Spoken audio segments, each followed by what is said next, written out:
Alright, what's going on, everyone? The release of March of the Machines is nearly upon us, and with it comes 5 new commander decks. Yeah, this is the big batch, guys. This is the full 5 instead of 2. Now, we don't have nearly enough time to cover every single card in all 5 decks, so the purpose of this video is just to give a brief overview of all 5 decks. We'll go over the core strategies, so you can decide which deck is best for you. If you do want to look over the complete lists, however, I will leave a link to them in the description below. So let's start with Growing Threat, a black-white deck with Brimaz, Blight of Ereskos as the commander. It's a 4-mana 3/4 that says whenever you cast a Phyrexian or artifact creature spell, incubate X, where X is that spell's mana value. So if you play a 5-drop artifact after playing Brimaz, you'll get a token, a non-creature token with 5+1/+1 counters on it, and then you can pay 2 and flip it into a 5/5 basically, or rather a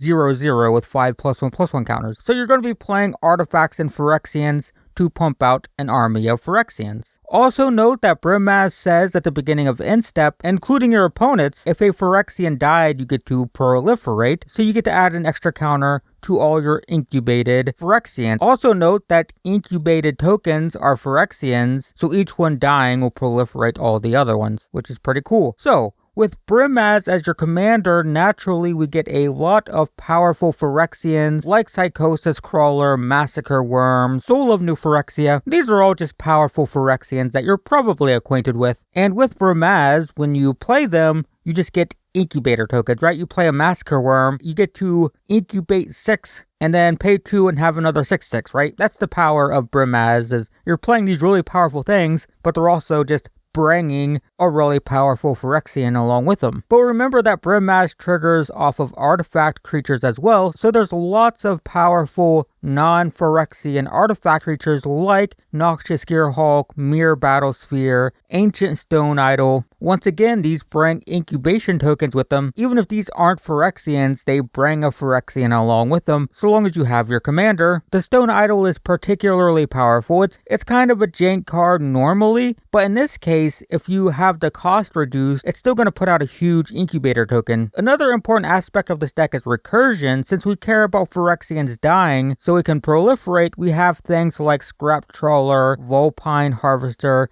and Grave Shifter. All of these return artifacts from our graveyard, and they're all artifacts or Phyrexians themselves, including the Grave Shifter. Remember, it has Changeling. And there are some really powerful new cards that help power up this Phyrexian artifact strategy, like Filigree Vector, Blight Titan, and Darksteel Splicer. The first spits out tons of counters, then can proliferate for very cheap. Blight Titan incubates when it enters and every time it attacks, and the Splicer will make a 3/3 for each opponent you have every time you play a Phyrexian, which could definitely go crazy if you can get this out early enough. The alternate commander is Moira and Tishar, a 5-mana 4/5 flyer that says when you cast historic spells, like an artifact for example, return a non-land card from your graveyard to the battlefield. It gains haste and then exile at end of turn, so it basically turns the deck into an artifact reanimator. It won't synergize with the non-artifact Phyrexian, so it may need some tuning to make that work. So anyway, the basic idea here is you care about Phyrexians, you care about artifacts,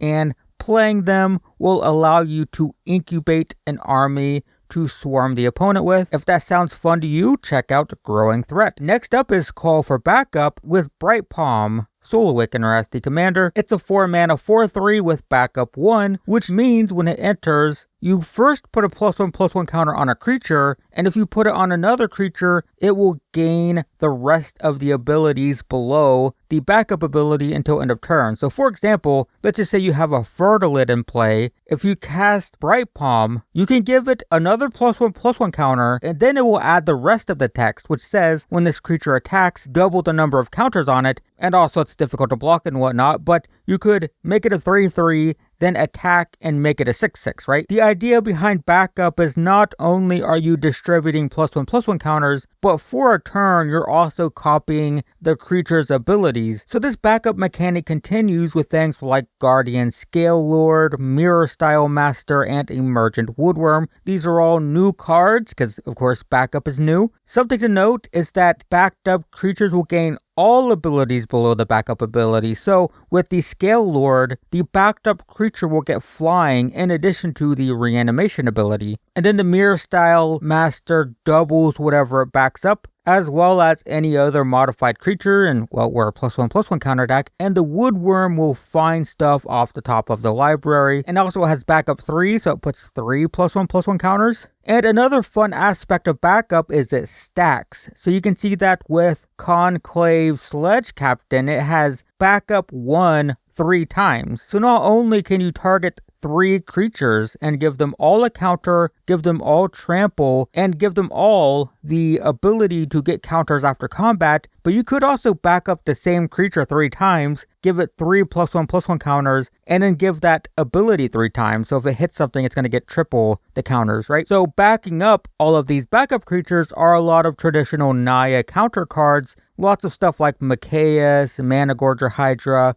Colonia Hydra. Feel like you're probably familiar with these, but just Naya counters stuff. Colonia Hydra, by the way, is especially scary if it gets backed up by your commander, because it will double, then redouble its counters, right? And it doubles its counters by itself, and then the commander will copy text saying it's going to double them when it attacks. So, that's pretty cool. There are also lots of other payoffs like Conclave Mentor, Krinko, Juniper Order Ranger. Basically, if you're familiar with Naya +1/+1 counters, it's a lot of this stuff. We just have this new little wrinkle with the backup mechanic to spice it up a bit. The alternate commander, by the way, is Shalai and Halar, a 4 mana 3/3 with flying and vigilance that says when you put 1 or more +1 counters on something, it deals that much damage to target opponent. So basically, it's a new sort of unique payoff for this type of strategy. You're basically turning +1/+1 counters into burn. So that's pretty cool. So yeah, basically guys, if you like Naya counters, but want to have this new sort of backup transfer abilities thing going on, check out Call for Backup. Next on our list is Cavalry Charge, not to be confused with Cavalcade Charge, with Sidar Jabari of Zalfir as the commander. It's a 4 mana 4/3 with flying and first strike, and it has an Eminence ability, which says whenever you attack with 1 or more knights, you get to draw and discard. Also, when Sidar Jabari deals combat damage to a player, you get to return a knight to the battlefield from the graveyard, and there's no limitation on that. Any knight straight to the battlefield. So naturally, this is a tribal knight deck, which we don't see a whole lot of, to be honest, but we get a whole lot of tribal staples like Wintermoor Commander, Worthy Knight, Acclaimed Contender, all of which are solid payoffs for playing knights. Also plenty of lords like Knight Exemplar, Valiant Knight, Vodalian Wave Knight. The latter technically not a lord, it puts +1/+1 counters, but close enough. The point is, tribal knights, right? Now, knights, it's an established deck, it exists, but it doesn't have a ton of support. I mean, we don't get tribal knight decks often, but we have this tribal knights commander deck, and with it comes a whole bunch of new support cards, like Exsanguinator Cavalry, Herald of Hoofbeats, and a Locthwain Lancer. The first will put a +1 counter on any knight that hits a player, and will also make blood tokens for filtering. The Herald is kind of terrifying because it gives all knights horsemanship, which is basically unblockable. If you're not aware, horsemanship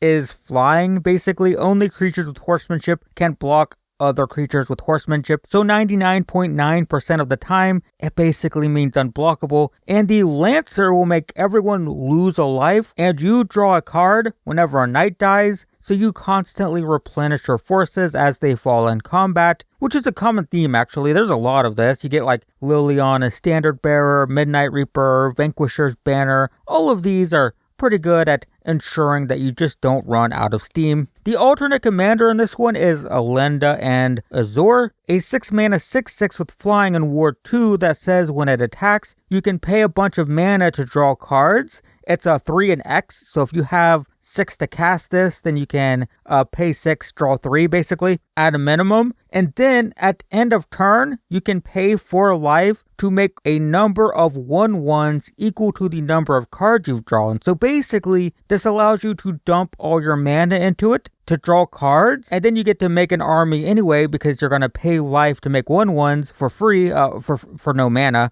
I mean. And then those Knights have lifelink to regain the life that you paid to make them. So yeah, I actually kind of like this. It's kind of interesting. But anyway, if you like the idea of Esper Knights with a ton of new support for the archetype, definitely check out Cavalry Charge. Next up is Divine Convocation with Kasla, the Broken Halo as the commander. It's a 6 mana 5/4 with flying, vigilance, and haste, but it does have Convoke, meaning you can tap your creatures to help pay for the cost, so you don't actually need 6 mana to cast this. In theory, you could pretty easily get this out on like turn 4, and then whenever you cast another spell with Convoke, you get to scry 2 and draw, which is actually a pretty good amount of filtering. So naturally, we're a Convoke deck. We have lots of big Convoke spells like Angel of Salvation, Hour of Reckoning, Chant of Vitu-Ghazi. All of these are big, powerful spells that do big, powerful things, but require a whole lot of mana to cast them, but they can have their cost reduced with Convoke. But how do we get creatures to convoke them with? And for that, we have a lot of token producers like Secure the Waste, Kaikar, and Improbable Alliance. The first makes X tokens. Kaikar makes a 1/1 whenever you play an instant or sorcery, like a Convoke spell for example, and the enchantment makes a 1/1 whenever you draw your second card each turn, which your commander does when you play Convoke spells. You scry 2 and draw, so kind of automatically just triggers this. And there's a ton of token producers in this deck, by the way. There's Locust God, Emiria Angel, Nadir Krakens. We can't cover all of them, but the point is, there's a ton of ways to make lots of tokens so you can convoke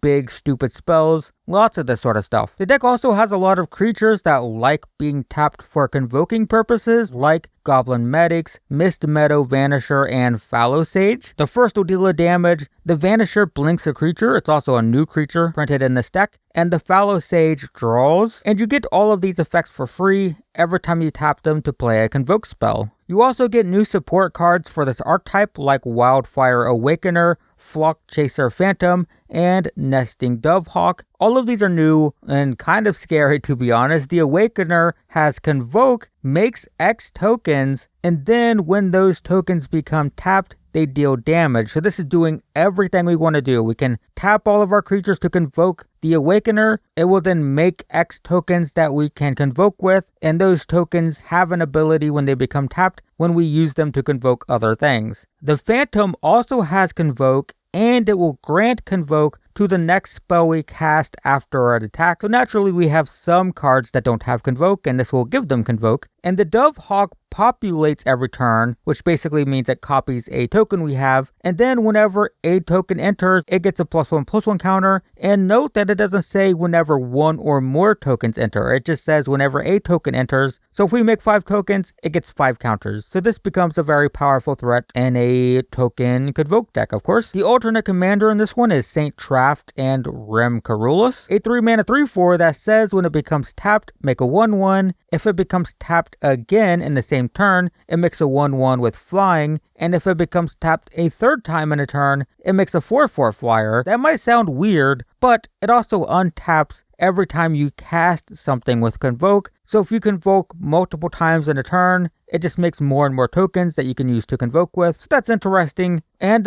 yeah, basically, if you want to build a board full of tokens and tap them to play really big spells, which may or may not just make more tokens, then Divine Convocation might be the deck for you. Our final deck is Tinker Time with Gimbal Gremlin Prodigy at the helm. It's a 5 mana 4/4 that grants all artifact creatures trample, and at the end of your turn, it's going to make a 0/0 gremlin artifact creature that gets a +1/+1 counter for each differently named artifact token you control. So if you control, say, 4 different types of artifact tokens, it's going to make just a free 4/4 every turn. So naturally, we have lots of ways to make different artifact tokens. Gilded Goose makes food, Tireless Tracker makes clues, Tireless Provisioners makes treasure tokens, Academy Reactor makes all 3 if you can make any of the other ones, so on and so forth, right? Food, treasure, clues, whatever. If it's a token, we want it. And don't forget about creature tokens. We have Sharding Sphinx to make Thopters, Sahili to make Servos, and Masterful Replication makes Golems. So these are all differently named tokens, right? You could have a Thopter, a Servo, a Golem,